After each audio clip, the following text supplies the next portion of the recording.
8, 9 వచనాలు మనం చదువుదాం. అటువలనే వీరును కలలు కనుచు శరీరమును అపవిత్రపరచుకొనుచు ప్రభుత్వమును నిరాకరించుచు మహాత్ములను దూషించుచు ఉన్నారు. అయితే ప్రధాన దూత అయిన మిఖాయేలు అపవాదితో వాదించుచు మోషే యొక్క శరీరమును గురించి తర్కించినప్పుడు దూషించి తీర్పు తీర్చ తెగింపక ప్రభువు నిన్ను గద్దించును గాక అనేను. దేవునికి స్తోత్రం. హల్లెలూయా, హల్లెలూయా, హల్లెలూయా.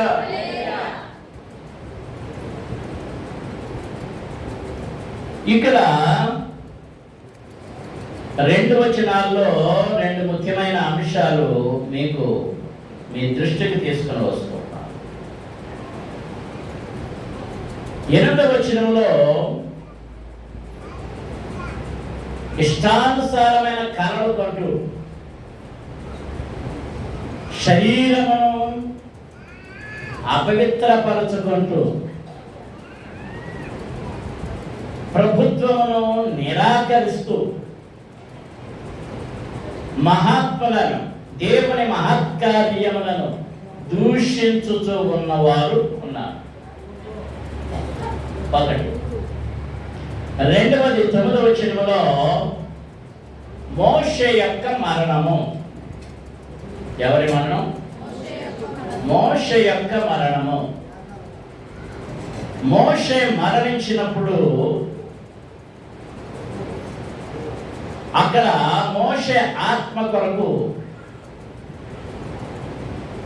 కొనిపోవడానికి వచ్చినటువంటి మిఖాయేలు దూతకును అపవాది అయిన సాతానుకు జరిగిన సంవాదం లేక సంభాషణ, పోరాటం, ఈ రెంటిని గురించి క్లుప్తంగా మీకు తెలియచేయాలనుకుంటున్నాను. అక్కడ పోరాటం ఏం జరగలేదు. మైకేల్ పోరాటం చేయడానికి రాలే. అక్కడ ఏమని రాయబడిందంటే దూషింపబెరవక, దూషించలేక, దూషించడానికి వెరచిపడి మంచి మాటలతో మాత్రమే అపవాదికి సమాధానం చెప్పాడు. అయితే అపవిత్రులైన వారు దేవుని సేవ పేరుతో చేస్తున్నటువంటి మోసములు, అబద్ధములు, అరాచకాలు చాలా ఎక్కువగా ఉన్నాయని దేవుని వాక్యము ముందుగానే హెచ్చరించింది. ఈ యోధా భక్తుడు దీనిని చాలా స్పష్టంగా ఇక్కడ వ్రాస్తూ ఉన్నాడు. అటువలనే వీరును కలలు కనుచు శరీరము అపవిత్రపరచుకొనుచు ప్రభుత్వమును నిరాకరించుచు మహాత్ములను దూషించుచూ ఉన్నారు. దేవునికి స్తోత్రం. హల్లెలూయా. పేతురు 2వ పత్రిక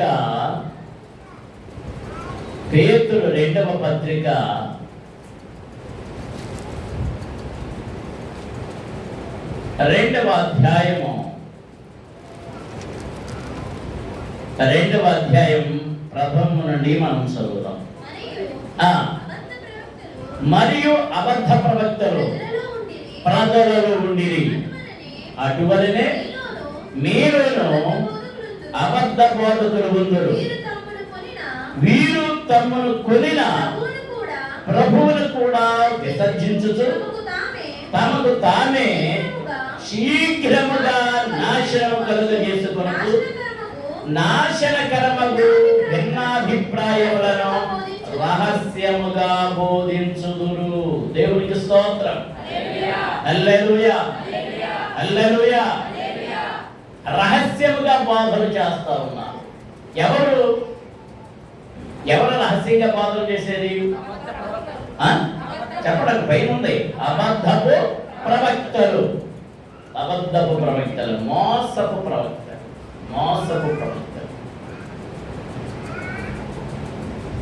ప్రవక్త కాకయే ప్రవక్తనని చెప్పుకునేవాడు, బోధకుడు కాకయే బోధకుడు అని చెప్పేవాడు. పిలువబడకుండానే నేను పిలువబడితిని అని చెప్పేవాడు. దేవుని చేత అభిషేకము పొందకుండగానే నేను దేవుని చేత అభిషేకము పొందితిని అని చెప్పుకునేవాడు. దేవునికి స్తోత్రం. హల్లెలూయా. ఈ అబద్ధ ప్రవక్తలు ఏం చేస్తున్నారట? ప్రజల నుండి తమ్మును కొనిన ప్రభువును కూడా విసర్జిస్తూ ఉన్నారు. దేవునికి స్తోత్రం. హల్లెలూయా, హల్లెలూయా, హల్లెలూయా, హల్లెలూయా, హల్లెలూయా. ఒకసారి మనం యోహాను మొదటి పత్రిక 4వ అధ్యాయం మొదటి వచనం చదువుదాం. ఒకరిద్దరు చెప్పిన మాటలు కాదు, ఒకరు చెప్పిన మాటలు కాదు. అక్కడ యూదా గారు చెప్తున్నాడు, ఇక్కడ పేతురు గారు చెప్పాడు, ఇప్పుడు యోహాను భక్తుడు చెప్తున్నాడు. ప్రియులారా, అనేకులైన అబద్ధ ప్రవక్తలు లోకములోనికి బయలు వెళ్ళి ఉన్నారు కనుక ప్రతి ఆత్మను నమ్మక ఆయా ఆత్మలు దేవుని సంబంధమైనవో కావు పరీక్షించుడి. దేవునికి స్తోత్రం. అందరూ స్తోత్రం చెల్లించండి. హల్లెలూయా, హల్లెలూయా, హల్లెలూయా. లోకములో అబద్ధ ప్రవక్తలు, అబద్ధపు ఆత్మలు బయలుదేరి వచ్చినవి ఉన్నాయి కనుక మీ దగ్గరకు వచ్చిన వారు పరిశుద్ధాత్మతో నింపబడిన వారు, అబద్ధపు ఆత్మతో నింపబడిన వారు, మోసపు ఆత్మతో నింపబడిన వారు, మీరేం చేయాలి? ఏం చేయాలంటున్నాడు? చెప్పండి, ఏం చేయాలి? అది ఏమని రాయబడింది? అందరూ చూసి చెప్పండి. నాకు నేను చెప్పను, చూసి చెప్పండి. పరీక్షించుడి. ఏం చేయాలి? ఏం చేయాలి? పరీక్షించాలి. దేవునికి స్తోత్రం. అందరూ స్తోత్రం చెల్లించుదాం. హల్లెలూయా, హల్లెలూయా, హల్లెలూయా. ఇప్పుడు అన్ని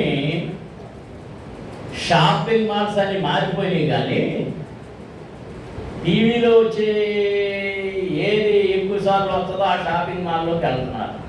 లలిత జ్యువెలర్స్, ఇంకా జ్యువెలర్స్ అది కోరుకుంటాడు వస్తుంది. లలితనా? ఇంకొకటి ఎవడో వస్తాడు, కళ్యాణి జ్యువెలర్స్. ఇంకా ఎవరు? ఇవన్నీ ఏం షాపులు? బంగారం షాపులు. మా దగ్గర తరుగుదలకు అది లేదు, ఇది లేదు అంటారు. మరి ఎక్కడికి వెళ్ళినా మీకు ఇదో బుద్ధి అంటారు. ఆ దగ్గరికి వెళ్తాం, ఈ మాటలన్నీ సొల్లు కబుర్లన్నీ నమ్మేస్తాం. ఆడికి వెళ్తాం, ఆడు ఎంత చెప్తే ఆడు చెప్పిన దానికి బేరవాడు ఏమంటాడు? అతను బాగుంటాడు. బేరవాడు ఏమంటాడు? అది బేరవాడితో నామూషి బయటకు వచ్చేస్తాడు. అదే ఇది వరకు పూర్వకాలం గ్రామాల్లో ఈ కంసాల దగ్గర బంగారం కొనేవారు. ఒకవేళ మనం ఏదైనా బంగారం తాకట్టు, ఎక్కడి వరకు ఎందుకు, మీరు బంగారం తాకట్టు పెట్టడానికి బ్యాంకుకి వెళ్ళారనుకోండి, మీరు పట్టుకెళ్ళి బంగారాన్ని తెచ్చి బంగారం అని తెచ్చావు ఎంత అని చెప్పేసి ఇచ్చేస్తాడా? ఎప్పుడు ఏం చేస్తాడు? అక్కడ కంసాలు నడిపిస్తాడు. దాన్ని ఏం చేస్తాడు? ముందు పరీక్షిస్తాడు. ఏమని? అది అసలైన బంగారమా కాదా? ఎన్ని క్యారెట్ల బంగారం, ఇది ఎంత విలువ చేస్తుంది, ఎన్ని గ్రాములు ఉంది, దాన్ని విలువ కట్టి దానికి ఎంత ఇవ్వచ్చో అంత మాత్రమే అప్పిస్తాడు. ఎప్పుడు ఇస్తాడు అప్పు? చెప్పండి. ఆ పరీక్షలు ఏమని తేలాలి? అసలు సిసలైన బంగారం అని తేలాలి. దేవునికి స్తోత్రం. హల్లెలూయా. నీకు మాత్రం ఏం అక్కర్లే. సంతలో జోలి, ఆ జోలిలో బైబిల్ ఈ ఉంటే చాలు. పాఠం చేసుకుందామమ్మా అంటే చాలు పాఠం. పాస్టర్ అనే పదానికి కూడా అర్థం తెలియకుండా పోయింది. సంచిలో జోలులో బైబిల్ వేసుకుని వచ్చిన వాడు ప్రతివాడు పిలువబడిన వాడు కాదు, పంపబడిన వాడు కాదు. మీ దగ్గరకు అనేక మంది బాధకులు వస్తున్నారు. లోకము నిండా బాధకులు విపరీతంగా పెరిగిపోయారు. వచ్చిన వారందరూ మీరు అనేక మంది అబద్ధ బాధకులు ఉన్నారు కనుక మీ దగ్గరికి వచ్చిన వారు అబద్ధికుడా, దేవుని చేత పంపబడిన వాడని ఎవరు పరీక్షించుకోవాలట? ఎవరు పరీక్షించవాలి? మీకు మీరే. అందరూ దేవునికి స్తోత్రం చెల్లించుతాం. హల్లెలూయా, హల్లెలూయా, హల్లెలూయా, హల్లెలూయా. దేవుని చేత పంపబడిన వాడు నిక్కచ్చిగా ఉంటాడు. దేవుని చేత పంపబడిన వాడు మోమాటము లేకుండా బోధిస్తూ ఉంటాడు. దేనికి రాజీ పడడు. దొంగ పెళ్ళిళ్ళు చేయడు, దొంగ ప్రార్థనలు చేయడు. ఈ మధ్య జగన్ గారు గవర్నమెంట్ వచ్చిన తర్వాత పూజారులకు కైపేడిస్తానన్నాడు. ఈ ముస్లిమ్స్ మౌలికి 5,000 ఇస్తానన్నాడు. క్రైస్తవ పాదరులకి 5,000 ఇస్తాను. ఆ ముస్లింలకి పూజారులకి ఏ ఇబ్బందులు లేవు. క్రైస్తవుల దగ్గరికి వచ్చేటప్పటికి అన్ని ఇబ్బందులు. ఏంటి ఇబ్బందులు? ఏంటి అంటే వీళ్ళ నిజమైనటువంటి క్రైస్తవ సేవకుడైతే ఏ ఆటంకం లేదు. అడిగినట్లయితే ఇవన్నీ అడగల, ఇవన్నీ మగేసే. ఇక్కడేం పాస్టర్ అని పేరు, కార్డులో పేరు ఇంకోటి. ఏ కార్డులో? ఆధార్ కార్డులో. కానీ గుళ్ళో పేరేమో రాజా. గుళ్ళో పేరేం పేరు?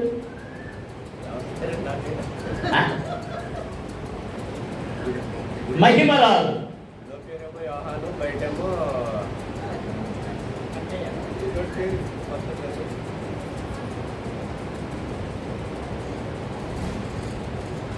ఒకసారి పాస్ గారు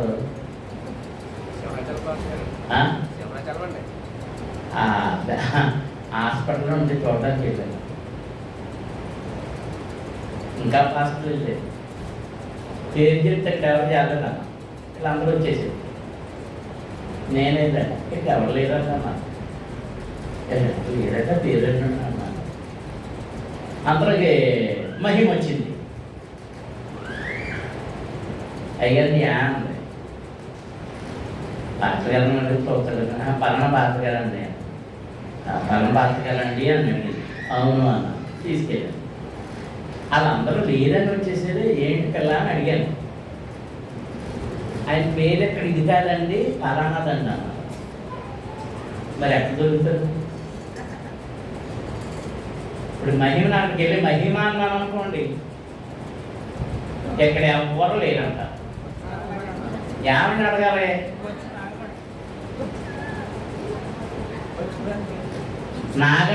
నాగమణులాగే ఉన్నారు.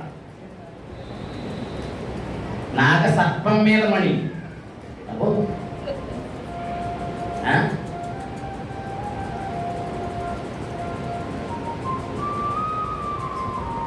దేవుని పిల్లలారా, దేవుని సేవకుణ్ణి అని చెబుతున్న తర్వాత దానికి తగిన జీవితం కలిగి ఉండాలి.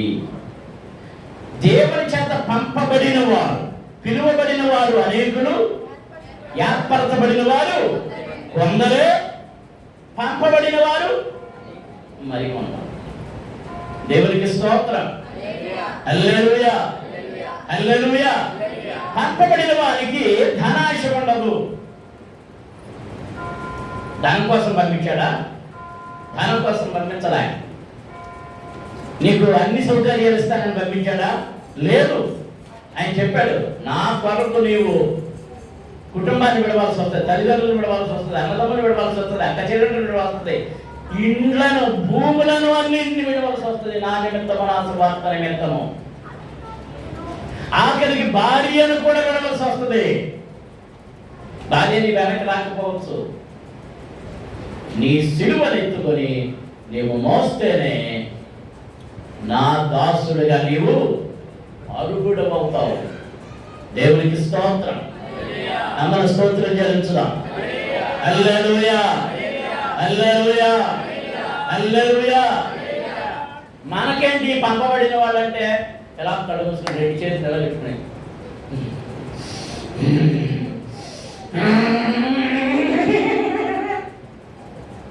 అనమాట. పంపబడి ఇలాగే ఎవరెవరు చేస్తుంటారు తెలుసా? తెలుసా? శమ చెప్పేవాడు కూడా ఇలాగే. శమక నీకు తేడా ఏంటి? శమ అంటే అది కదా కన్నం పిశాచి. చెవులు మాట్లాడతారు, చెవుల మీద ఉంటారు పిశాచి.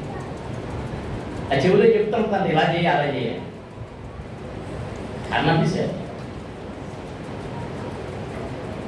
ఇప్పుడు చాటుగా మీరు చెప్పించుకుంటారు ఇంటి దగ్గర ఖాళీగా ఉన్నప్పుడు శమ. ఇప్పుడు తగ్గారు, వాళ్ళు రావడం తగ్గారు. లేదా ఎంత రాబడో గంగరాజు గారా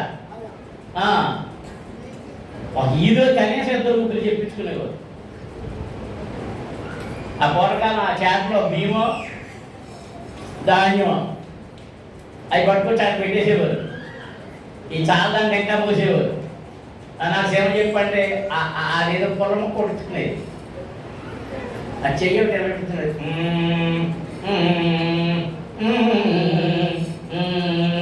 అమ్మా నీకు పాట ఏదో పాడి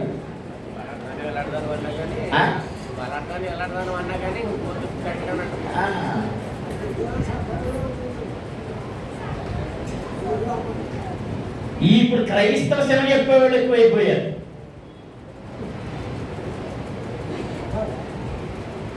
క్రైస్తవ సేవ ఇదివరకు రాజమండ్రిలో ఎవరు ఉన్నారని చెప్పి ఏదైనా పోతే అక్కడ పోయేవాడు.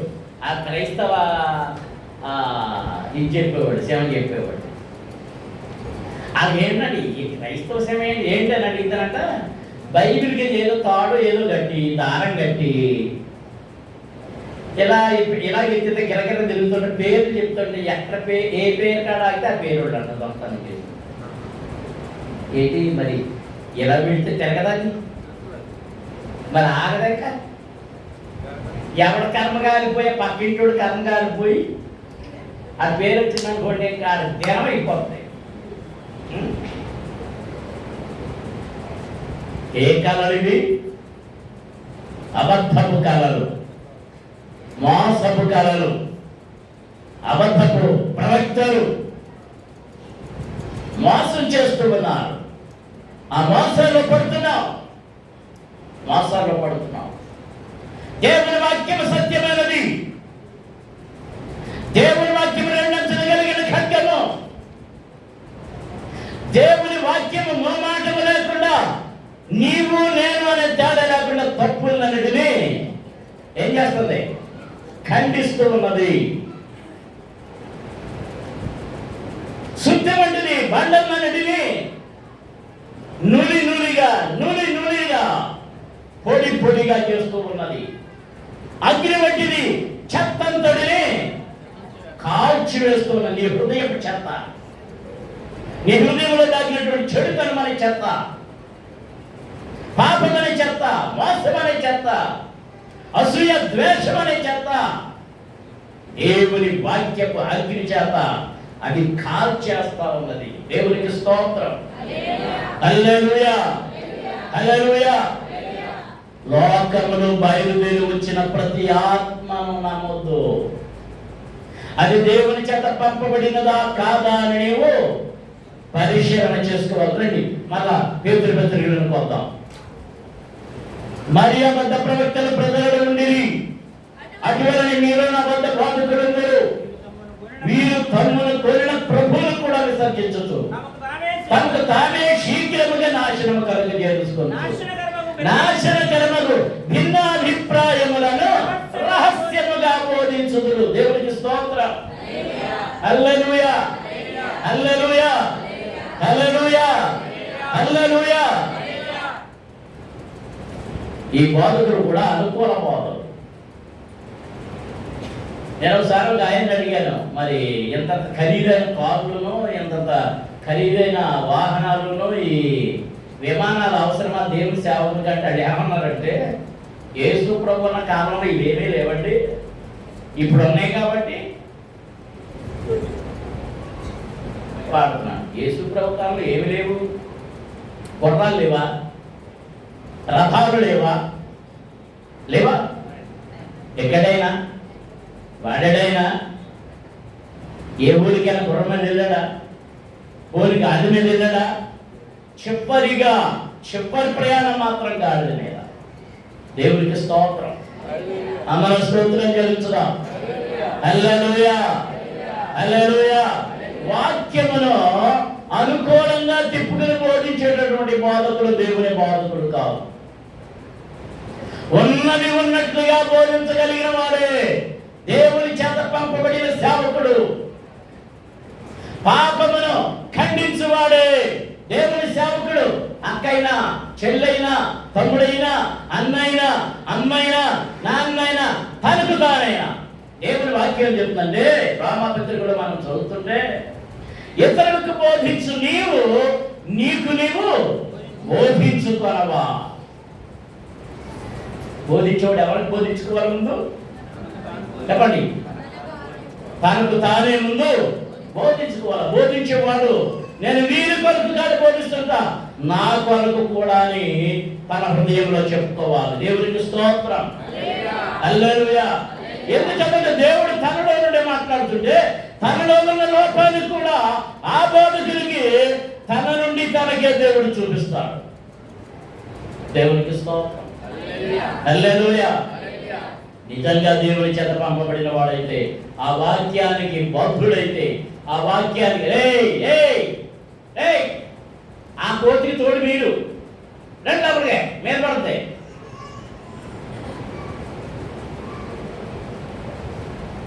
ఆ వాక్యములకు బద్ధుడైతే, ఆ వాక్యము గద్దించినప్పుడు అక్కడి తనకు తానే దేవుని దగ్గర ఒప్పుకుంటాడు.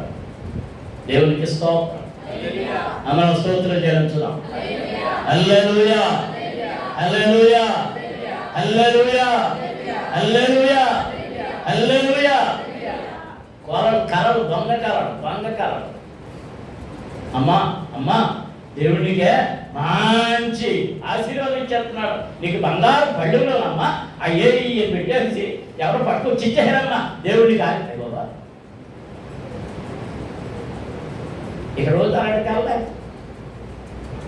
ఇదివరకు నా దగ్గరికి వచ్చేవారు కొంతమంది. ఎవరు చెప్పినా అదే సాక్ష్యం ఏంటంటే, దేవుడు నన్ను పర్లోకం తీసుకెళ్ళిపోయి ఆ బంగారు వీధుల్లో తిప్పేటంట. అయ్యా ఎక్కడ అది బంగారు వీధులు తిప్పేసి నేను ఎవడానికి రమ్మన్నాడు? ఎలాగా పర్లోకి వెళ్ళాక బంగారు వీధులు తిరిగాక మళ్ళీ తిరిగి అక్కడ పని ఏంటి? దందా తారీఖు ఈ బొర్ర వీధుల్లోకి ఎండ పెంచాం కదా, అక్కడ తిరిగాక ఇక్కడ ఏం పని చేద్దామని ఇక్కడికి వచ్చాం.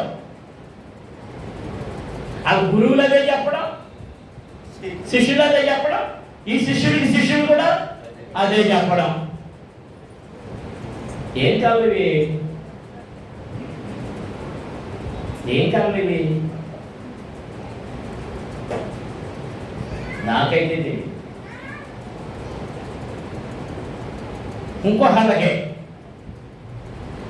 ఏంటమ్మా గారు మీకు ఎవరితో ఏమైనా కళ చెప్పింది లేదు కానీ నేను నేర్పుతున్నాను చెప్పు.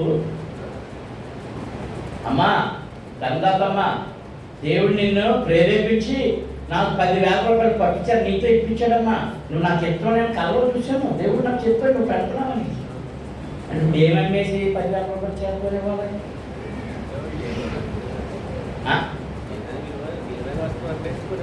మళ్ళీ దానికి తోడు ఏంటంటే మళ్ళీ వాక్యం ఉటంకింపు.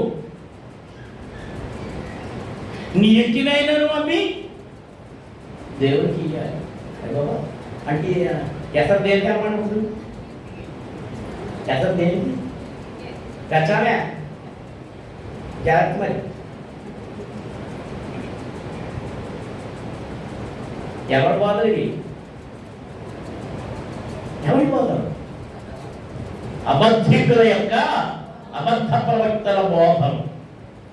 అన్న దేవునికి స్తోత్రం చెల్లించుదాం. హల్లెలూయా, హల్లెలూయా. ప్రభు అంటున్నాడు, మన మత్తయి సువార్తలో చదువుతుంటే, ఈ అంగీలను పెద్ద పెద్ద అంగీలు ధరిస్తారంట వీళ్ళు, అంచులు పెద్ద చేసుకుంటారంట. అయ్యో కిరీటాలు పెట్టేసుకుంటారంట. ఇక ఎల్లా నడుపుతుంటే లెక్కలు మళ్ళీ అటు ఇటు పరివారం. అప్పుడు పూర్వకాలం శ్రీకృష్ణదేవరాయలు కూడా ఉన్నారో లేదో అలాంటి పరివారం. ఎవరికి పరివారం? ఈ సేవకుడికి ఏదో ఊర్లో అతను ఎవరు అది పేరు ఊరేగింపు, రథం మీద ఊరేగిస్తున్నారు పాటగారిని. ఆ దారంతా ఏయో పనిచేశారు. వీళ్ళందరూ విశ్వాసులందరూ పూలు జల్లేస్తున్నారు, ఇంకేదో జల్లేస్తున్నారు, కాళ్ళకు మొక్కేస్తున్నారు. ఇవన్నీ ఎవరికి జరగాలి చెప్పండి? ఎవరికి జరగాలి? మాట్లాడతలేదు అంటే మీరందరూ ఏం చేసి వచ్చారనమాట ఎక్కడో ఇవన్నీ, అందుకే మాట్లాడతారు. ఇలాంటివన్నీ అబద్ధ బోధకుల యొక్క బోధలు, ప్రవచనములు, వ్యవహారాలు.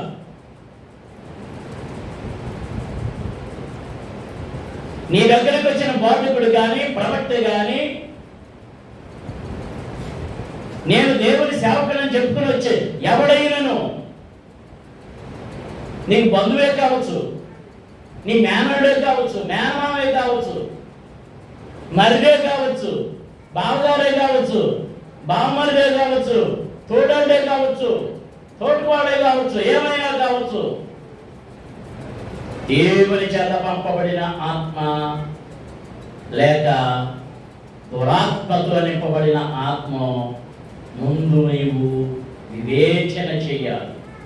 అందరూ దేవునికి స్తోత్రం చెల్లించుదాం. హల్లెలూయా, హల్లెలూయా. నాశనకరమగు భిన్నాభిప్రాయములను రహస్యముగా బోధించుదురు. వేటిని బోధిస్తారు చెప్పాలి? అందరూ సరిగ్గా సమాధానం చెప్పాలి. రహస్యముగా భిన్నాభిప్రాయాలు. అమ్మ బొట్టెట్టుకున్నా పర్వాలేదు, గాజు వేసుకున్నా పర్వాలేదు, అవి వేసుకున్నా పర్వాలేదు, ఇవి వేసుకున్నా పర్వాలేదు, నీ హృదయం శుద్ధి ఎదవపడాయి, ఎదవపడాయి. దేవుని వాక్యం చెప్తుంది, పాత్ర యొక్క తైలము లోపల కలగాలి, బయట కలగాలి.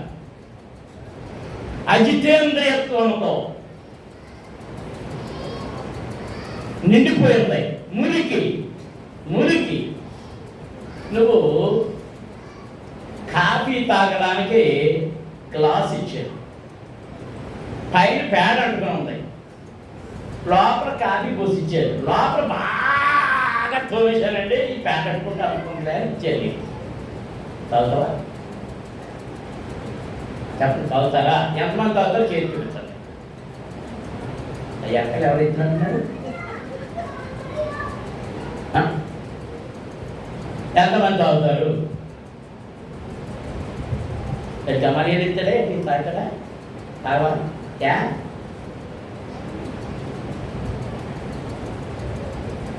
లోపలంతా కడిగారు కదా, 20 సార్లు తోమారు కదా, అంత ప్యాన్ అనుకున్నంతే. పైనంటుకుని పేడంత అసహ్యమయంలో హృదయంలో శుద్ధిగా ఉంటే చాలనే బాధ కూడా అంతే అసహ్యమైనటువంటిది. హృదయం కాదు, హృదయము, దేహము, మనస్సు, ఆత్మ అన్ని శుద్ధిగా ఉండాలి. అమలు దేవునికి స్తోత్రం చెల్లించుదాం. హల్లెలూయా, హల్లెలూయా, హల్లెలూయా, హల్లెలూయా, హల్లెలూయా. అందరి గట్టిగా దేవుని స్తుతించండి. హల్లెలూయా, హల్లెలూయా. మరియు అనేకులు వారి పోకిరీ చేష్టలను అనుసరించి నడుతారు. వీరిని బట్టి సత్య మార్గము దూషింపబడదు. వారు అధిక లోబులై కల్పనా వాక్యములు చెప్పుచు మీ వలన లాభము సంపాదించుకుందురు. దేవునికి స్తోత్రం. అందరం స్తోత్రం చేయించుదాం. హల్లెలూయా, హల్లెలూయా, హల్లెలూయా, హల్లెలూయా.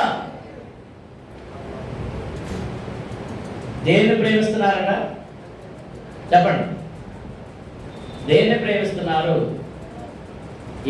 ఏదో కూడా అర్థం కాలదా? 3వ వచనం.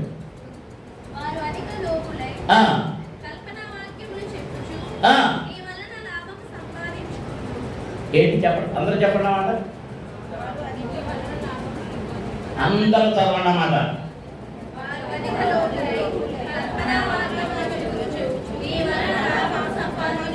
ఆమేన్. మీ వలన లాభం సంపాదించుకున్న దేని ద్వారా? కల్పన వాక్యములు చెబుతూ, కల్పించిన వాక్యం, కల్పన కథలు. ఇప్పుడు ఏ టీవీ ప్రసంగికుడిని విన్నా కానీ ప్రసంగంలో ఒక 5 నిమిషాలు ఏముంటుంది?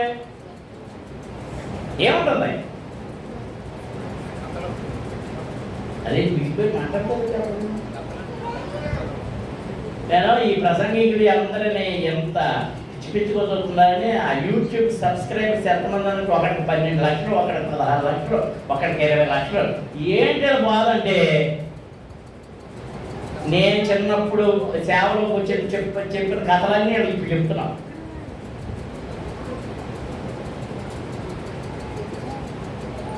అవి కాకుండా ఇంకా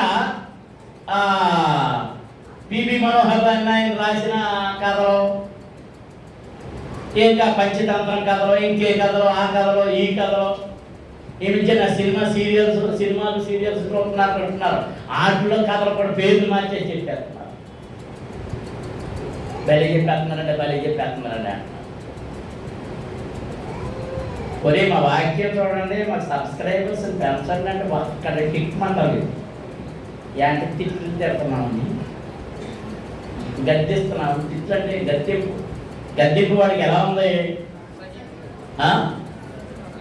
నీతిమంతుడి గద్దెంపు నాకు తైలాభిషేకము. తైలాభిషేకం అని ఇప్పుడు చాలా తైలాభిషేక పండగలతో 100 డబ్బాలు అమ్మేసుకున్నారు. వాటితో వ్యాపారం చేసుకున్నారు. ఆ నెత్తి మీద ఆయిల్ పోసేస్తారు. పొయ్యొచ్చు లేదో కూడా జ్ఞానం లేకుండా. అమర దేవునికి స్తోత్రం చెల్లించుకోవాలి. హల్లెలూయా, హల్లెలూయా, హల్లెలూయా. కల్పనా కథలు, ఎంతకాలం కల్పనా కథలు వింటావు? ఆ కల్పనా కథలు నిన్ను పరలోకం తీసుకెళ్ళవు. ఆ కల్పనా కథలు ఎవరికంటే దురద చెవులు కలిగిన వారికి. తిమోతి పత్రికలో వ్రాయబడుతుంది. ఏ చెవులు కలిగిన వారు? దురద చెవులు కలిగిన వారై కల్పనా కథల వైపు తిరిగి కాలము వచ్చి ఉన్నది. దేవునికి స్తోత్రం. అందరం స్తోత్రం చెల్లించుదాం. హల్లెలూయా. గట్టిగా స్తుతించండి. మీ చేతుల పైకి రావాలి. నోరు గట్టిగా తెరిచి దేవునికి స్తోత్రం చెల్లించండి. హల్లెలూయా, హల్లెలూయా, హల్లెలూయా. వారికి పూర్వము నుండి విధింపబడిన తీర్పు ఆలస్యము చేయదు. వారు నాశనము కునికి నిద్రపోదురు. దేవునికి స్తోత్రం. కనుక అనేకమైన విషయాలు వచ్చేస్తున్నాయి. కానీ 9వ వచనం చదువుదాం. భక్తులను శోధన నుండి తప్పించడుకును, దుర్నీతి పరులను ముఖ్యముగా మలినమై దురాశ కలిగి శరీరానుసారముగా నడుచుకొనుచు ప్రభుత్వమును నిరాకరించుచు శిక్షలో ఉంచబడిన వారిని తీర్పు దినము వరకు కావడు ఉంచుటకును ప్రభువు సమర్థుడు. వీరు తెగువగల వారును స్వేచ్ఛాపరులనై మహాత్ములను దూష్యంప వెరువకై ఉన్నారు. దేవునికి స్తోత్రం. హల్లెలూయా, హల్లెలూయా, హల్లెలూయా. ఇలాంటి అబద్ధికులు, మోసకరమైనటువంటి జీవితం కలిగిన వారు దేవుని సత్యవాక్యమును సత్యముగా బోధించే వాళ్ళు ఏం చేస్తున్నారట? దూష్యంపక వెరవకై ఉన్నారు. భయపడటం లేదు, దూషించారు. రకరకాలుగా వాళ్ళకి ఆయుధం ఏంటంటే దూషించడమే.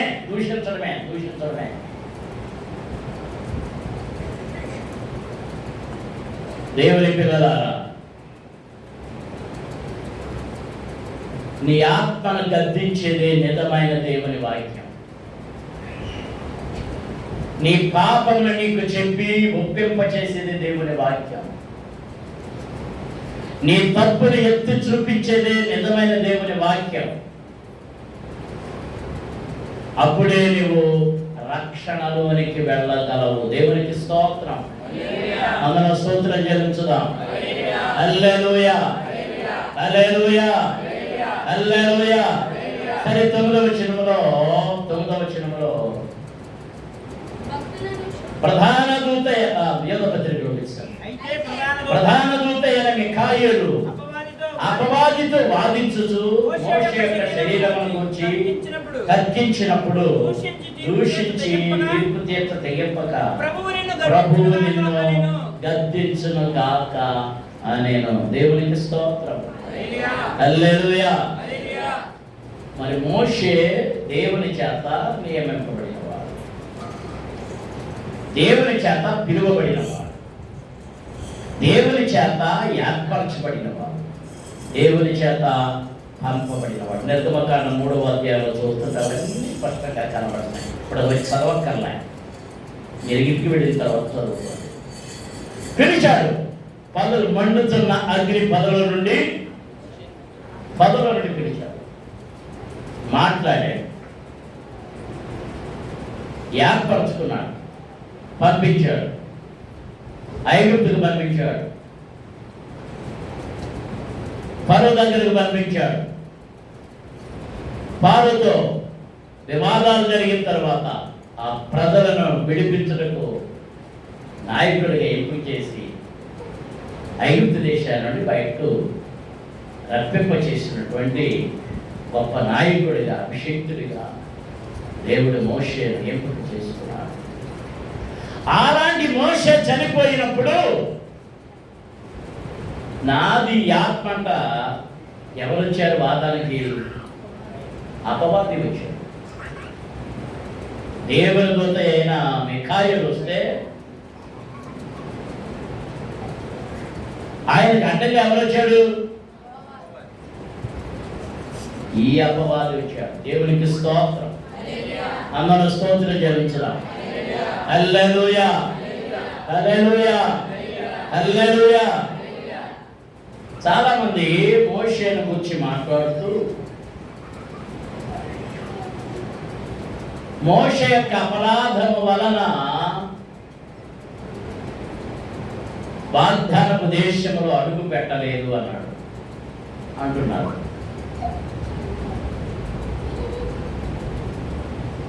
అది కొంత కారణం అయి ఉండొచ్చేమో నాకు తెలియదు, కానీ అది మోషేను ఆపదు. కానీ మనం ఆదికాండం 6వ అధ్యాయంలో చదివినప్పుడు ఆ ప్రళయం, జల ప్రళయం వచ్చే సమయానికి దేవుని యొక్క నిర్ణయం అక్కడ నిర్ణయించబడింది. చూద్దాం ఒకసారి. ఆదికాండం 6వ అధ్యాయం.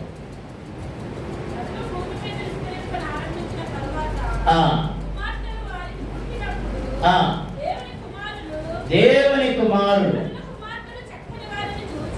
నరుల కుమార్తెలు చక్కని వారని చూచి వారందరిలో తమకు మనసుకు నచ్చిన స్త్రీలను వివాహము చేసుకునేది.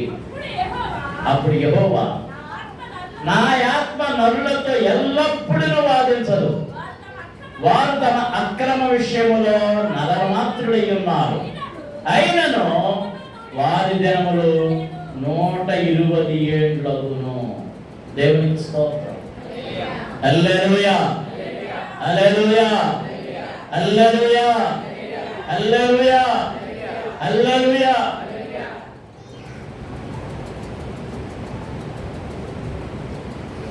నరుని యొక్క ఆలోచనలు మారిపోయినందుచేత,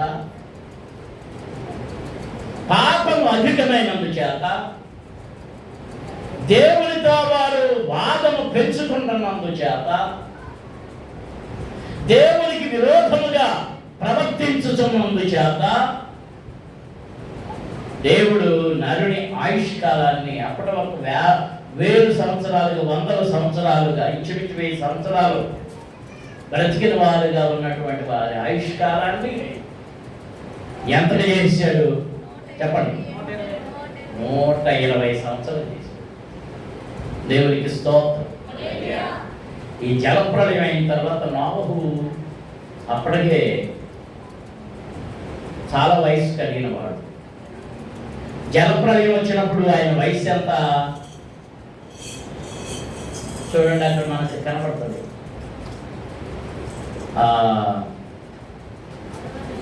అమ్మా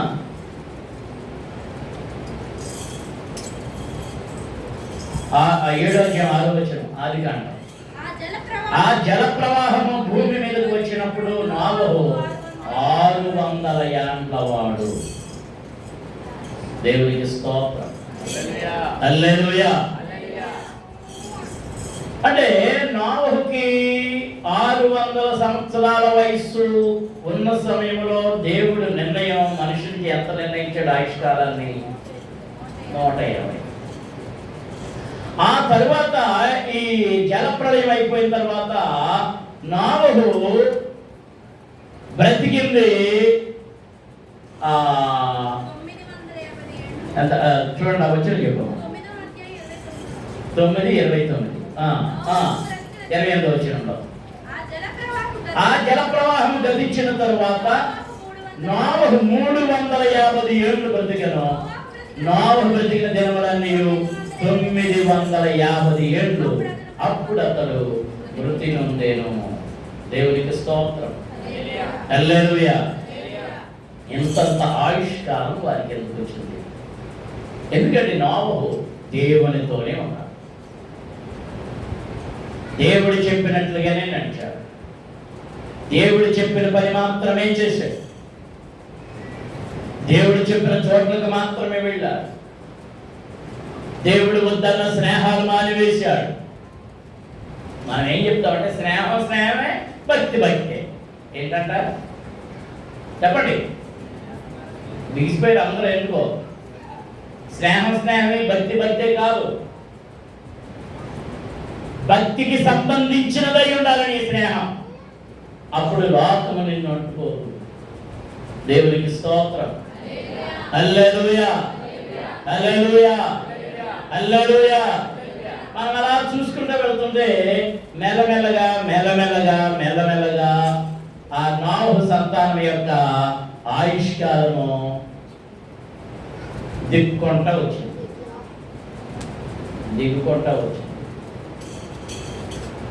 సరే, ఇప్పుడు మనం మోషే దగ్గరకు వచ్చేటప్పటికి బాగా కుదించుకుపోయింది. మోషే ఏమని ప్రార్థన చేశాడు? మా ఆయుష్కాలము 70 సంవత్సరములు, అధిక బలం ఉంటే 8 సంవత్సరములు. అంటే ఎంత ఎన్ని ఏళ్ళకి చచ్చిపోతున్నారు? 70కే చనిపోతున్నారు. కానీ దేవుడు ఏర్పరిచి పిలిచి పంపిన వాళ్ళటువంటి ఆయుష్కాలము 120 సంవత్సరాలు చేశాడు. అందరూ దేవునికి స్తోత్రం చెల్లించుదాం. హల్లెలూయా, హల్లెలూయా. తన అన్నయ్య అయిన అహరోను 3 సంవత్సరాల పెద్దోడు. తనకంటే ముందు చనిపోయాడు. అతను అహరోను చనిపోయేటప్పుడు కూడా అతని వయసు ఎంతో తెలుసా? 120 సంవత్సరాలు.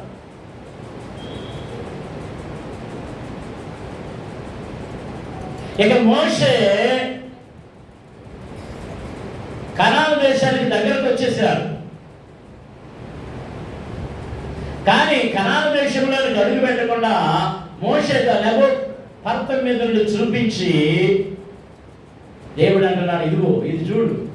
ద్వితీయోపదేశకాండం చూడండి, ఆకార అధ్యాయంలోనికి వెళదాం. ద్వితీయోపదేశకాండం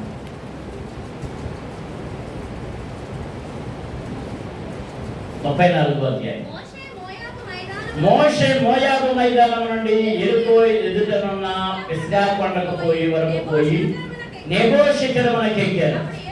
అప్పుడు యెహోవా దాని వరకు గిలాదు దేశమంతయు, నఫ్తాలి దేశమంతయు, ఎఫ్రాయిము మనష్షేల దేశమును, పశ్చిమ సముద్రం వరకు యోదా దేశమంతయు, దక్షిణ దేశమును, సోయరు వరకు ఈత చెట్లు గల ఎరుకు రోయి చుట్టూ మైదానమును అతనికి చూపించాను. మరియు యెహోవా అతనితో చెప్పాను, నీ సంతానానికి ఇచ్చేదనని అబ్రహాము, ఇస్సాకు, యాకోబులకు నేను ప్రమాణము చేసిన దేశం ఇదే. కన్నులారా నిన్ను దాన్ని చూడనిచ్చేదని గాని నీవు నది దాటి అక్కడికి వెళ్ళకూడదు. యెహోవా సేవకుడైన మోషే యెహోవా మాట చొప్పున మోయాబు దేశంలో మృతి నొందెను. బెత్పయూరు ఎదుట మోయాబు దేశంలో లోయలో అతను పాతి పెట్టబడెను. అతని సమాధి అక్కడ నేటి వరకు ఎవరికి తెలియదు. మోషే చనిపోయినప్పుడు 120 సంవత్సరముల ఈడుగా వాడు. అతనికి దృష్టి మాన్యలేదు, అతని సత్తువ తగ్గిపోలేదు. దేవునికి స్తోత్రం. అందరూ స్తోత్రం చెల్లించుదాం. హల్లెలూయా, హల్లెలూయా, హల్లెలూయా, హల్లెలూయా. దేవుడు అంటున్నాడు, నీవు చూడటం వరకే కానీ నీవు నది దాటి ఆ దేశంలోనికి ప్రవేశించకూడదు. ఎందుచేత కొందరు ఏమంటారంటే మోషే కర్రతో బండను కొట్టాడు కాబట్టి అని కొందరంటే, మరి కొందరు అంటారు ద్రోహులారా అని ఇశ్రాయేలులను తిట్టాడు అందుకని అంటున్నారు. నాకు కలిగినటువంటి ఉపదేశం ఏది అంటే, చూడండి నిర్గమకాండంలోనికి వెళితే 16వ అధ్యాయం మొదటి నుండి ఇశ్రాయేలు సమాజమంతయు ఏలీము నుండి ప్రయాణమైపోయి వారు ఐగుప్తు దేశంలో నుండి బయలుదేరిన 2వ నెల 5వ దినమున ఏలీమునకును సీనాయికులను మధ్య ఉన్న సీను అరణ్యమునకు వచ్చిరి. దేవునికి స్తోత్రం. హల్లెలూయా. ఏ అరణ్యం చెప్పండి అందరూ. ఈ సీను అరణ్యం కాదు, ఇది స్త్రీను, ఇది సీను అరణ్యం. సీనాయి పర్వతం ఉన్న సీను అరణ్యం. ఏ నెలలో వచ్చారంటే వాళ్ళు ప్రయాణమై మొదటి నెల దాటి 2వ నెల 15వ రోజు, అంటే 45 రోజులకి ఐగుప్తు దేశం నుండి బయలుదేరిన 45 రోజులకు వీరు సీను అరణ్యంలో అడుగుపెట్టారు. ఇక్కడ ఎక్కువ రోజులు గడిచినట్లు మనం చూస్తున్నాం. ఇక్కడ వారు ప్రభువును శోధించారు, బయలుదేరిన కాలంలోనే శోధించారు. వీరు ప్రభువును శోధించడం ఎక్కడ ప్రారంభమైంది? ఎర్ర సముద్రం దగ్గరే ప్రారంభమైంది. సరే దాటిపోయారు, ఇక్కడికి వచ్చారు.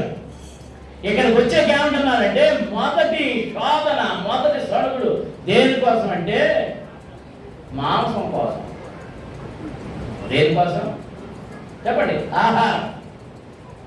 ఆహారం కోసం. ఈ 16వ అధ్యాయంలోనే కనబడుతుంది.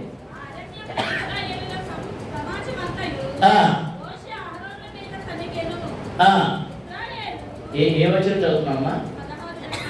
16 2 నుంచా? చదువు. మేము మాంసము వండుకొని కొండల యొద్ద కూర్చుండి తృప్తిగా ఆహారం తినప్పుడు యెహోవా చేతి వలన యార చావకపోతేమి, ఈ సర్వ సమాజమును ఆకలి చేత చంపుటకు ఈ అరణ్యములోనికి మమ్మల్ని అక్కడ తోడుకొని వచ్చిందని వారితో అనగా, యెహోవా మోషేను చూచి, ఇదిగో నేను ఆకాశము నుండి మీ కొరకు ఆహారమును కురిపించెదను, వారు నా ధర్మశాస్త్రమును అనుసరించి నడుతులో లేదు అని నేను వారిని పరీక్షించినట్లు ఈ ప్రజలు వెళ్ళి ఏనాటి భక్తము ఆనాడే కూర్చుకొనవలెను, మరియు 6వ దినమున వారు తెచ్చుకున్న దానిని సిద్ధపరచుకొనవలెను, వారు దినము కూర్చుకున్న వాటికంటే 2 ఉండవలెను. అప్పుడు మోషే అహరోను ఇశ్రాయేలులందరితో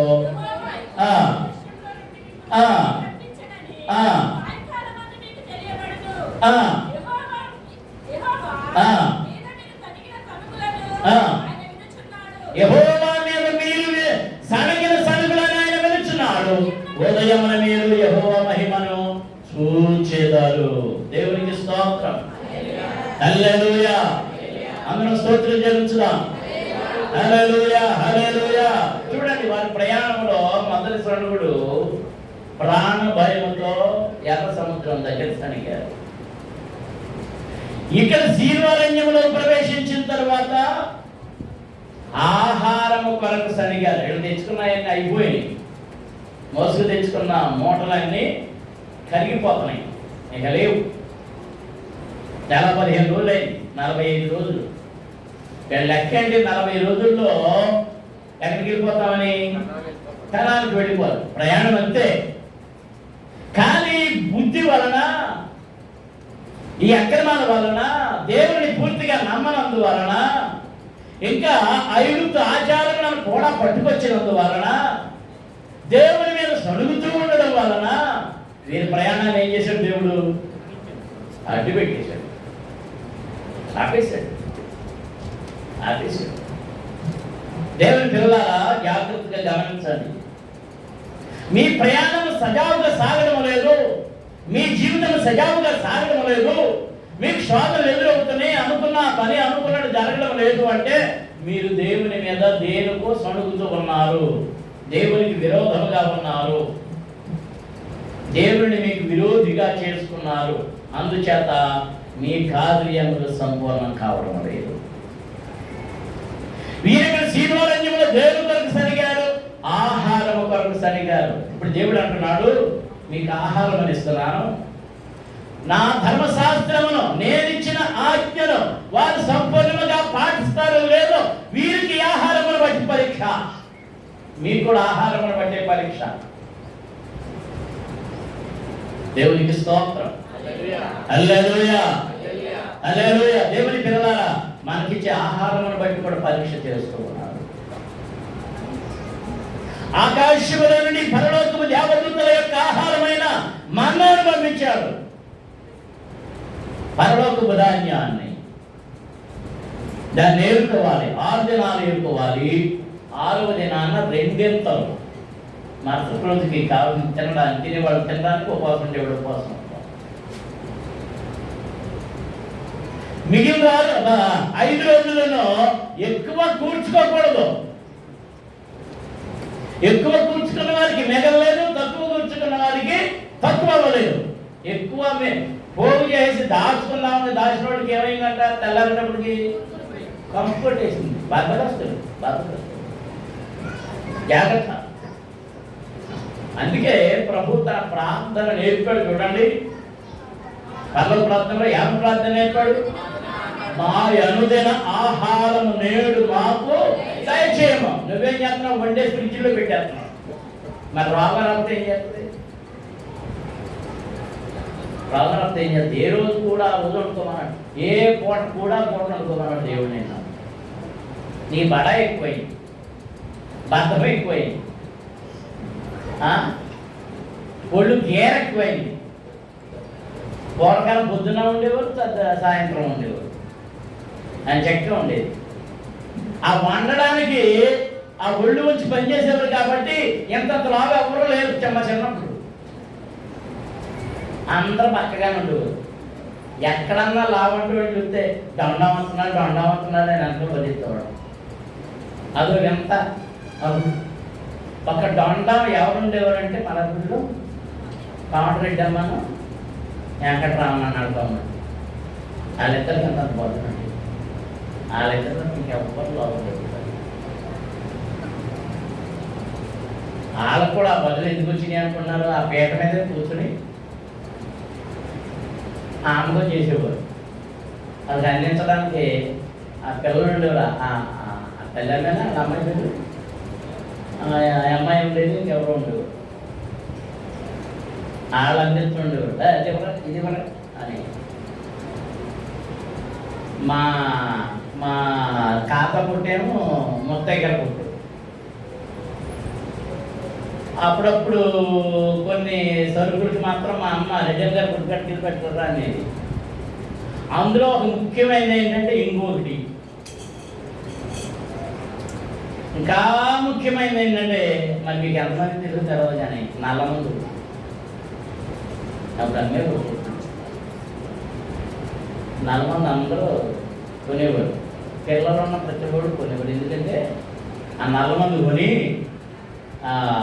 పనిలోకి వెళ్ళేటప్పుడు ఈ చంటి పెట్టి తీసుకెళ్ళి ఉయ్యాల్లో పట్టుకొని ఆ చిన్న వండ వేసేవాడు. అంతే పాలు ఇచ్చేసి ఆ వండ వేసి పడుకోబెట్టేవాడు. ఇక మధ్యలో ఏదో పని భోజనాలకు లేచినప్పుడు బలవంతంగా లేపి పాలు పట్టించేవారు. ఆ నిద్రలో తాగేవారు, లేకపోతే లేదు. మళ్ళీ ఎప్పుడు లేచేవాడు సాయంత్రం ఇంటికి మోసుకెళ్తుంది. అప్పుడు దారిలో ఎప్పుడు మెరుగు వచ్చేది వీళ్ళకి. ఎందుకు అనుకుంటున్నారు? నల్లమంది. అందుకే అప్పుడు మేమందరం తెంగరోడు, నల్లమంది తిన్నాడు.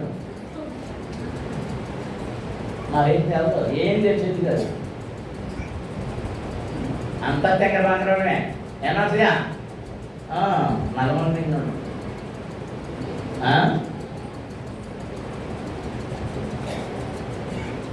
అందరూ బతిగా ఉండేవారు. చక్కగా చలాకీగా పనిచేసుకునేవారు. వాళ్ళకి గుర్తొస్తే బైబిల్లో ఉన్న హెబ్రీ స్త్రీలు గుర్తుకు వచ్చేవారు. అబ్బా ఈ నాగమండలి ఇద్దరు చక్కగా చలాకీగా ఉండడానికి పని కొడతారు. ఆమె చలాకీగా ఉండమనండి. దంతాన్ని మేరమ్మే ఎక్కడి నుంచి బస్ స్టాండ్ కట్టి నడుపుతాయి అరగంట నడుపుతాయి.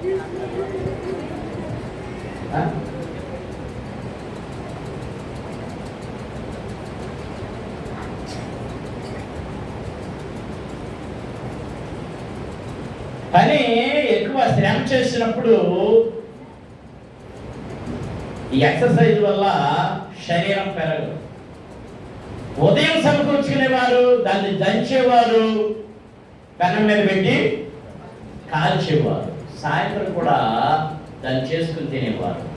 మిగిలింది అవతల పారేయాలి. లేకపోతే దాచిచ్చితే ఏమొచ్చేస్తుంది? చెడు పంపు. చెడనిది ఎప్పుడంటే ఆరవ రోజు సమకూర్చుకున్నది. 7వ రోజు మాత్రం విశ్రాంతి దినాన్న మాత్రం పంపు రాదు. అది దేవుడు వారికి ఇచ్చినటువంటి కృప. ఇది నెరవేరుస్తున్నారో లేదు అని పరిశీలన చేయడానికి ఇచ్చాడట ఆయన ఆ యాజ్ఞ. దేవునికి స్తోత్రం. హల్లెలూయా. అది అయిపోయిన తర్వాత మనం ఇంకా చూస్తుంటే వారు నెమ్మదిగా సాగుతా ఉన్నారు. వాళ్ళు ఎప్పటి వరకు తిన్నారట? ఇక్కడ వ్రాయబడింది 16వ అధ్యాయం 35వ వచనంలో చదివితే, ఇశ్రాయేలులు నివసింపవలసిన దేశములకు తాము వచ్చు 40 ఏళ్ళు మన్నానే తిరుచుండిరి. వారు కనాను దేశపు పొలిమేరలు చేరు వరకు మన్నాను తిరిగి ఓమెరు అనగా యాపాలో 10వ భాగము. దేవునికి స్తోత్రం. హల్లెలూయా. యాప అంటే ఇంచుమించు 2.5 సేరులు కావచ్చును అని ఉంది.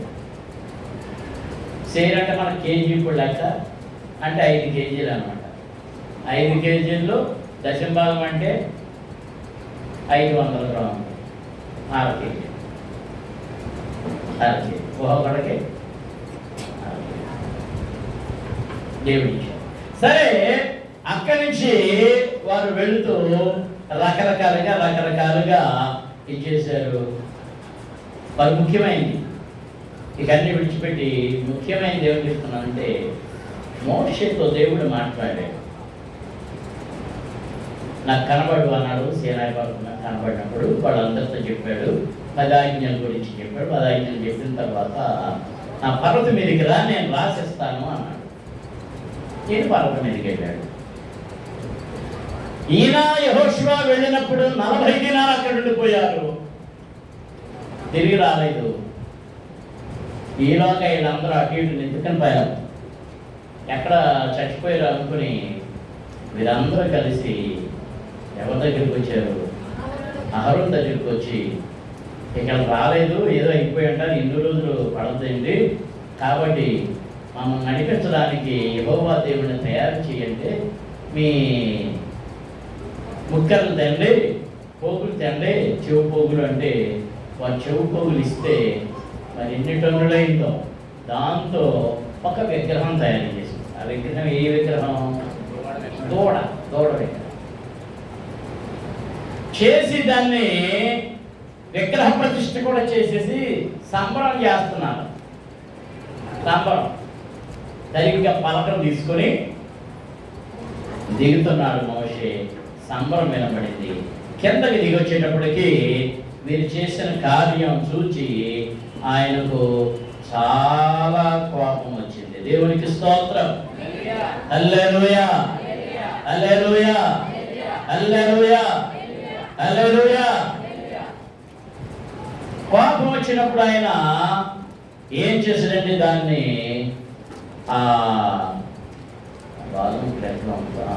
32వ అధ్యాయం, నిర్గమకాండం 32వ అధ్యాయంలో మనం చూస్తుంటే 32:15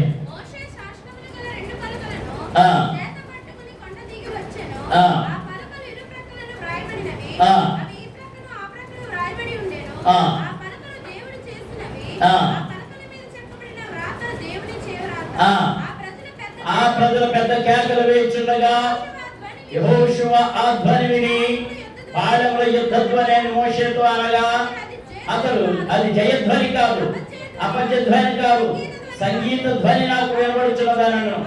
అతడు పాళెమునకు సమీపింపగా ఆ దూడను వారు నాట్యమాడుటను చూచెను. అందుకు మోషే కోపము మండెను. అతను కొండ దిగువను తన చేతులలో నుండి ఆ పలకలను పడవేసి వాటిని పగులగొట్టెను. దేవునికి స్తోత్రం. హల్లెలూయా, హల్లెలూయా, హల్లెలూయా, హల్లెలూయా. మోషే యొక్క అపరాధం నేను తలంచింది ఏంటి అంటే, దేవుని చేవ్రాత కలిగిన పలకలను పగలగొట్టాడు. ఎంత కోపం వచ్చింది! మన కోపం వచ్చి బైబిల్ చదువుతున్నారు, బైబిల్ చదువుకున్నారు, బైబిల్ పాఠం బైబిల్ చదువుకున్నారు. ఎవరు వచ్చి మీ ఆయన గారు మిమ్మల్ని ఏదో అనేటప్పటికి మీకు వేరే భాష వచ్చేది బైబిల్ ఈ నేల మీద కొట్టేవాడు పన్నదే అక్కడ ఎవరు మొహమ్మదా ఆయన గారు మొత్తం పగిలిపోతారు. పెదాలు ఎన్ని ఏంటది? పెదాలు పగిలిపెట్టి గోడ తగిలింది. గోడ పగిలా పాపం గోడ మీద పోయింది. మరి ఏం చేస్తాడు మానవుడు? మా ఆవిడ కొట్టిందంటే బయట కొట్టిందంటే మళ్ళీ తిరిచేడు. కొంతమంది కోపం వచ్చేటప్పటికి చేతిలో ఉన్న పోలు ఏం చేస్తారా? నేలకేసి కొట్టేస్తారు. పోలుకి నట్టమా? ఆడకి నట్టం నట్టమంటే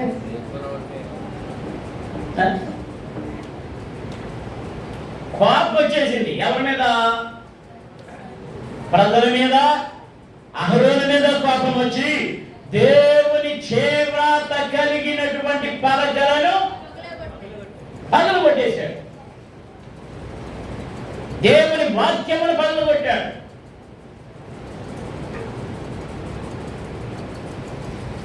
సీను అరణ్యములో అన్నదమ్ములిద్దరూ చేసినటువంటి అపరాధాలు. అన్నేమో విగ్రహాన్ని చేస్తే ఆ విగ్రహాన్ని బట్టి తమ్ముడైన మోషే కోపంతో నిండిన వాడై దేవుని చేవ్రాత కలిగిన పలకలను పగులగొట్టాను. దేవునికి స్తోత్రం. హల్లెలూయా, హల్లెలూయా, హల్లెలూయా, హల్లెలూయా. అందుచేతనే ద్వితీయ దశకాండంలో మనం చదివినటువంటి భాగంలో దేవుడు మోషేతో అంటున్నాడు, కన్నులారా నిన్ను దాన్ని చూడనిచ్చేదని కానీ నీవు నది దాటి అక్కడికి వెళ్ళకూడదు. దేవునికి స్తోత్రం. హల్లెలూయా. ఎందుకంటే సీను అరణ్యములో వారు చేస్తున్నటువంటి కార్యములు ఆయనకు గుర్తు వస్తూ ఉన్నాయి.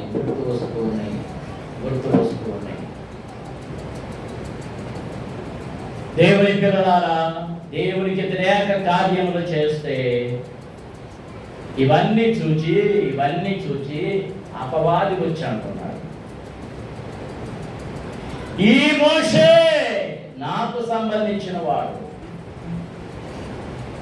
అతను 40 ఏళ్ళు ఐగుప్తు దేశంలో ఇష్టానుసారంగా బ్రతికాడు, అనేక మందిని చంపాడు, డ్యాన్స్ వేశాడు, రకరకాలు వేశాడు, నావాడు. అలాగే అరణ్యంలో 40 ఏళ్ళు ఆ మందలను కాస్తూ ఉండగా కొన్ని గొర్రెల్ని మేకల్ని చంపుకు తినేశాడు, అమ్మేసుకున్నాడు, అన్నీ చేశాడు. కనుక దొంగతనం మోపుతున్నాడు. ఈ 40 ఏళ్ళు ఈ ప్రజలతో ఉండి వీళ్ళని తిట్టాడు, ద్రోహులన్నాడు, అదన్నాడు, ఇదన్నాడు. అంతకంటే ముఖ్యంగా నీ చేతి వ్రాత పలకలను నేలకేసి కొట్టి పగలగొట్టాడు. అది నీవాడు ఎలాగవుతాడు? నీవాడు కాదు, నాకు సంబంధించిన వాడు అని వాదం వేసుకోవడానికి వస్తే మిఖాయిలతో అంటున్నాడు, యెహోవా నీకు దేవుడే నీకు తీర్పు తీర్చున్నాను. మోకరించండి, ప్రార్థన చేసుకుందాం. దేవుని పిల్లలారా, అపవాది మన తప్పిదాలను జ్ఞాపకం చేస్తున్నాడు. పాత వాటిని, క్రొత్త వాటిని, చేసిన వాటిని, చేస్తున్న వాటిని అన్నిటిని జ్ఞాపకం చేస్తూనే ఉన్నాడు. నీవు దేవుని చేత నియమించబడి, దేవుని చేత ఏర్పరచబడి, దేవుని చేత ప్రేమించబడి, దేవుని చేత రక్షించబడిన వ్యక్తివైతే వాటన్నిటిని కొట్టివేశాడు అయ్యా. నీ గత పాపములన్నీ జ్ఞాపకములకు రావు. అవన్నీ నీ వీపు వెనుకకు ఆయన తన వీపు వెనుకకు వేసి ఉన్నాడు. కీర్తనకారుడు అంటున్నాడు, నా పాపములన్నీ నీ వెనుకకు వేసి ఉన్నావు, నేనుగా జ్ఞాపకం చేసుకోని అంటున్నాడు ఆయన. నీ వెనక్కి తిరిగి చూస్తే నీ వెనకను నీ పాపాలు నీకు కనబడతాయి. ఆ వెనక్కి తిరిగి చూడొద్దు బిడ్డా. అపవాది ఎప్పుడు నీ మీద ఫిర్యాదుదారుడే, ఫిర్యాదు చేస్తూనే ఉంటాడు. ఫిర్యాదులు చేయడం వాడి లక్షణం. ప్రతిదానికి ఫిర్యాదు చేస్తున్నాడు. నీవు మలిన వస్త్రాలు వేసుకుంటూ ఫిర్యాదు చేస్తున్నాడు. నీ స్నేహాన్ని గురించి ఫిర్యాదు చేస్తున్నాడు. నీ మాటలను గురించి ఫిర్యాదు చేస్తున్నాడు. నీవు కూర్చున్న చోటును గురించి ఫిర్యాదు చేస్తున్నాడు. నీవు వెళ్ళిన స్థలాన్ని గురించి ఫిర్యాదు చేస్తున్నాడు. నీవు నీ స్నేహితులను గురించి ఫిర్యాదు చేస్తున్నాడు. దేవుని దగ్గర నిత్యము వాడు ఫిర్యాదులు చేస్తూనే ఉన్నాడు. నీ భక్తిని గురించి ఫిర్యాదు చేస్తున్నాడు. నీ ప్రార్థన గురించి ఫిర్యాదు చేస్తున్నాడు. నీ ఉపవాసముల గురించి ఫిర్యాదు చేస్తున్నాడు. నిరంతరము ఫిర్యాదులు చేస్తూనే ఉన్నాడు వాడు. అందరూ మోకాళ్ళ మీద ఉండండి, మీ చేతుల పైకెత్తండి, ప్రభువుని అడగండి. దేవునికి ఇష్టడుగా మారు.